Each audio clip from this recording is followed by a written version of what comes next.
Hello అండి. Welcome to my mini vlog. అందరికీ happy Shivaratri. అందరూ జాగారం ఉన్నారా? నేనైతే 3-4 ఇయర్స్ నుంచి అసలు జాగారమే ఉండట్లేదు.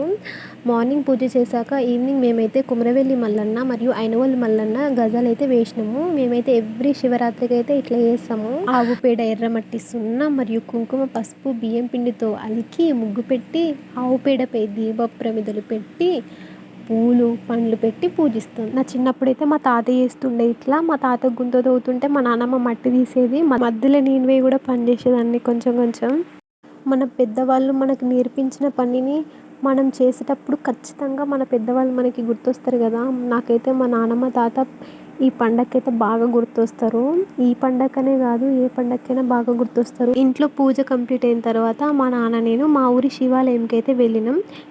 మా ఊర్లో అయితే రీసెంట్గా ఆంజనేయ స్వామి విగ్రహం అయితే పెట్టారు. మా ఊరి శివాలయం అంటే నాకు చాలా ఇష్టం. శివయ్యను మంచిగా మొక్కుకొని కాసేపు అక్కడే కూర్చున్నాం. టెంపుల్లో అయితే శివ కళ్యాణం అవుతుంది. పూజలు కంప్లీట్ అయిన తర్వాతనైతే పిల్లల డ్యాన్స్ పర్ఫార్మెన్స్ అయితే ఉంటుంది. ఇక్కడ గ్రామంలో అయితే ఎవరైతే జాగారం ఉంటారో వాళ్ళు టెంపుల్లోనే స్టే చేయొచ్చు. టెంపుల్లో అయితే పూజలు కంప్లీట్ అయిన తర్వాతకి పట్నాలు వేయడం, లేకపోతే ఒగ్గు కథలు అండ్ పిల్లల డ్యాన్స్ పర్ఫార్మెన్స్ ఏదో ఒకటైతే ఉంటుంది. మా చిన్నప్పుడు ఈ ఫోన్లు ఇవన్నీ లేనప్పుడు మా డాడీ సీడీ ప్లేయర్ రెంట్కి తెస్తుండే. అందులో దేవుడి సినిమాలు వేసుకొని చూస్తుంటేవి మా అన్న నేను. వీడియోస్ చూస్తున్నారు కానీ సబ్స్క్రైబ్ చేసుకోవట్లేదు. సబ్స్క్రైబ్ చేసుకోవచ్చు కదా, సపోర్ట్ చేయొచ్చు కదా ప్లీజ్. వీడియో చూసినందుకు ధన్యవాదాలు.